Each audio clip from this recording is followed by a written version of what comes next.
Hi guys, welcome back to Dev Astrology.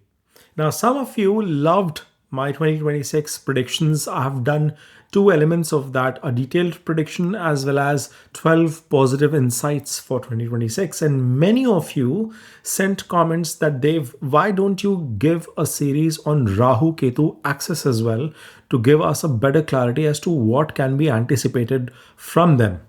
Now, of course, the transit of Rahu and Ketu is not happening in terms of a sign shift all the way until December. However, we will be seeing nakshatra transits coming into picture. And very recently, I had released the Rahu in Shatabisha video. If you've not had a chance, I will, of course, urge you guys to put a quick search of Dev Astrology and you will be able to find out that video. Now, in today's video, what we're going to do is we are going to just get a short, brief glimpse into this Rahu Ketu axis and understand what it is going to mean for us. So without further ado, guys, I'm going to jump into the video and give you an insights about the key dates that are going to be coming into picture, which is going to give you a lot of clarity as to what should be happening at what time period.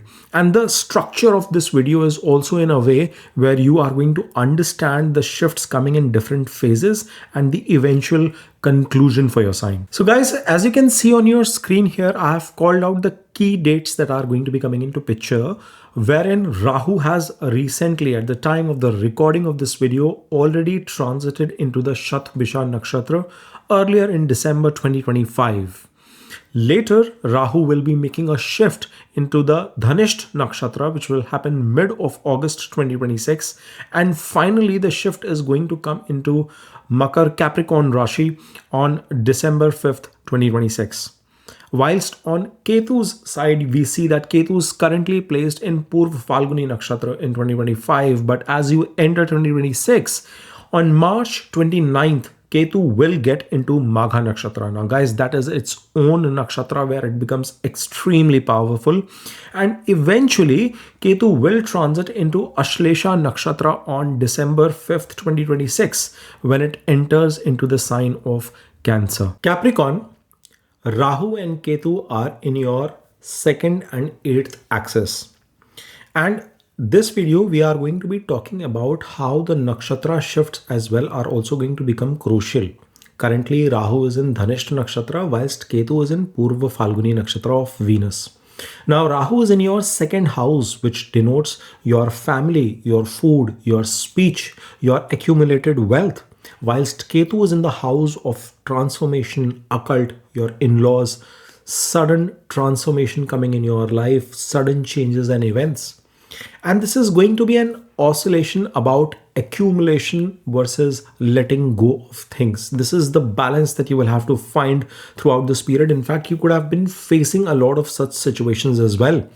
Rahu in the 2nd gives the probability for a person to make money through unconventional ways. It could be through foreign income, through technology, through cryptocurrency, as well as it brings actually a very strong magnanimous behavior in your voice, in your speech, which can reflect in your relationships with your network, with your immediate family circle too. On the other side of the spectrum, Ketu brings a very strange, almost unbelievable shield of sorts to manage crisis, and spirituality, occult research becomes core part of managing that calm, as well as keeps you detached against storms. That is a very weird connection with Ketu's presence here. Now for 2026, I'm going to call out some key phases, and the first phase starts with January 1st to March 29th, where Rahu continues in Shatabisha. We did that video. If you've not watched it, it's a very detailed video. Go ahead and check that out after watching this one. Whilst Ketu is in Purva Falguni nakshatra. And the key 3 highlights that are going to come into picture in this first phase of the year is that number 1, technology is going to be the karka, the significator of impacting wealth in your life. If you are going to align yourself towards futuristic technologies, leveraging medicine or technology in the sphere of medicine, operating in the medicine sector, healthcare, life sciences, etc., that is going to be extremely profitable areas for you to operate.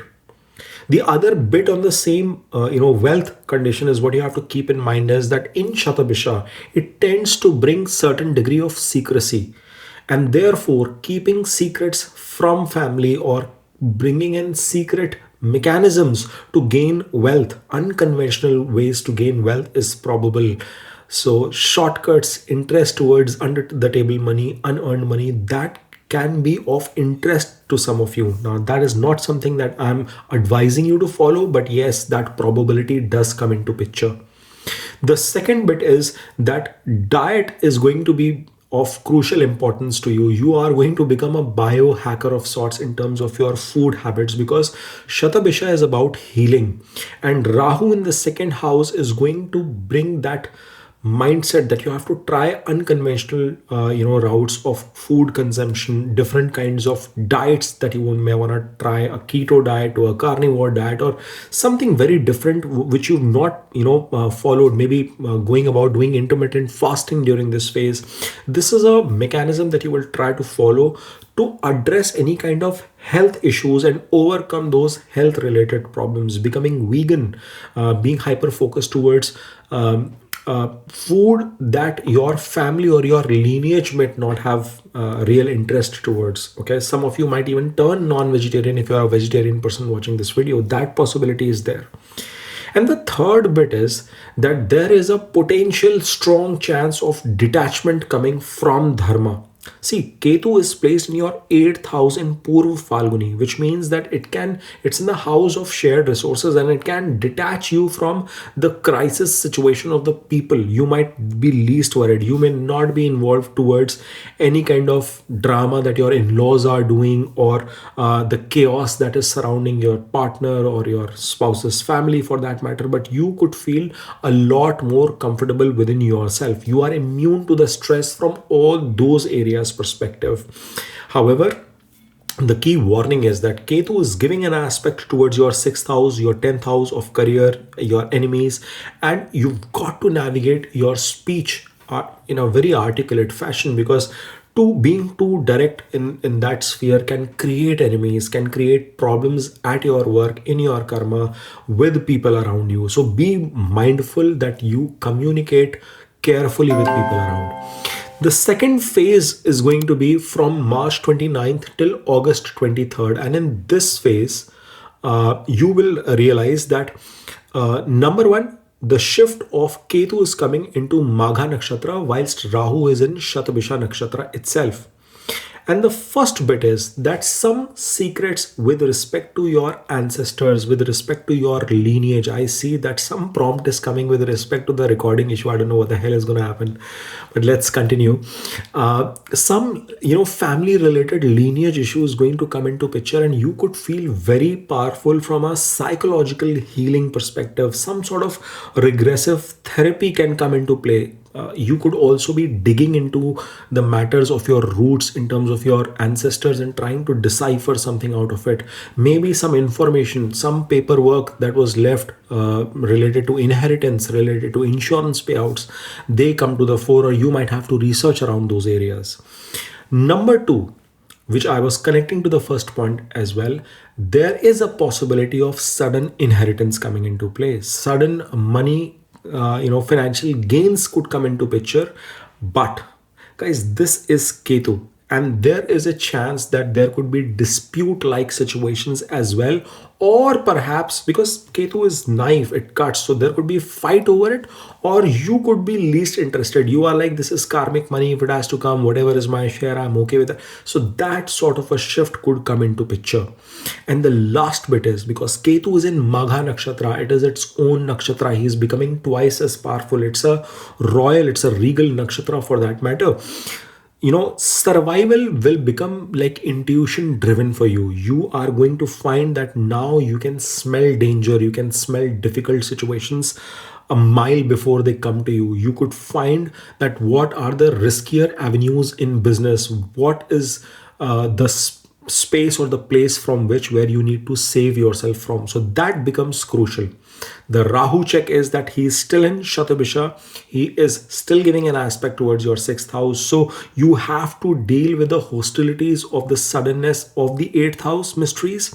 And Rahu, though, gives you the ability to navigate, but be watchful from a health perspective as well. He will help you overcome your difficulties, overcome your health situation, any kind of obstacles, maybe limit down your pay off your debts as well. But that financial strategy has to be kept in mind throughout this phase. The third phase is from August 23rd till December 5th, when Rahu now enters Dhanisht Nakshatra whilst Ketu is in Magha Nakshatra itself. Now, Dhanisht Nakshatra, guys, it's the Nakshatra of wealth. It is the Nakshatra ruled by Mars. And Mars for you guys is the Lord of the 4th house and the 11th house. So you see how this is a crucial shift coming into picture. It's like the wealth trifecta being created for you guys. The number one bit is that there is a strong chance of strong accumulation of wealth, massive accumulation of wealth, because Rahu is in your second house of savings in the nakshatra of your 4th and your 11th lord. So this is the best time for you to invest in property, to buy some assets, maybe even considering gold, technology related stocks. Your stock performance in itself could become multi-fold during this period. So that's a pivotal shift coming in this third phase. The second bit is that your voice, because Dhanishta Nakshatra is about rhythm, it is about that symphony, it is about things orchestrating like music. And when Rahu is transiting in the second house here, your speech will have a rhythm to it. It becomes powerful, it becomes magnetic by nature. This is the time you could be very commanding and demanding too with people around you. But if you are a salesperson, if you are in singing industry, if you are doing something that uses your vocal cords, your communication, this is going to be a time where you will be able to captivate your audience. You are going to create that interest amongst the people listening. They could be ready to pay you for that stuff as well. And the third bit is, because Rahu is transiting into the nakshatra of Mars, any kind of heated arguments, any kind of disputes, challenges with respect to family over and on top of your share, which you were not giving a damn about earlier, might come into picture. Ketu is aspecting your 12th from a trine perspective and your 4th house. So there could be a certain withdrawal like symptoms as well. And that is the balance that I keep talking about that you will have to manage. The last bit is the finale period, guys, where Rahu enters Capricorn. Okay, and this is moving into your first house itself, whilst Ketu is coming into your 7th house in the sign of Cancer. Guys, it's coming into your 1-7 axis, and axis shift coming into picture is going to be crucial. December 5th onwards till the end of the year 2026 is going to be a time where you are going to see a natural shift. Number one, in being self-obsessed. You are going to move that money interest obsession towards yourself. You are going to be thinking about your health, your appearance, your personal branding in front of the world. Some major shift in terms of your lifestyle decision, in terms of your marriage, etc., could also come into picture with respect to your relationships. The second bit is the relationship factor itself, because Ketu is entering into the 7th house. So a detachment from that, or some sort of a emotional or mental distance coming in from your spouse with your business partners, that can start happening. And you could be a lot about me, I, myself. You could be self-obsessed, and you may choose not to rely on others for that matter.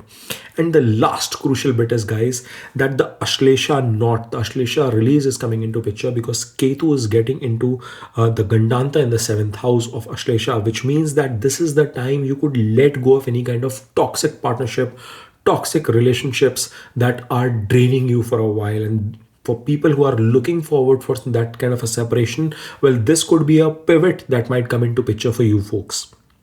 If we were to conclude the year 2026 and find the key remedies that are going to be impacting us, guys, number one, since Rahu is in your second house, watch your speech, watch your communication, avoid harsh words, too strict words coming towards your family.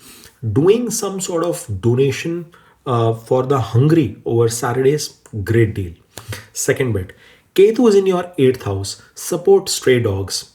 dogs in shelter homes, or maybe immerse yourself in astrology. Learning something about astrology also helps you. Doing research is going to be a very good activity.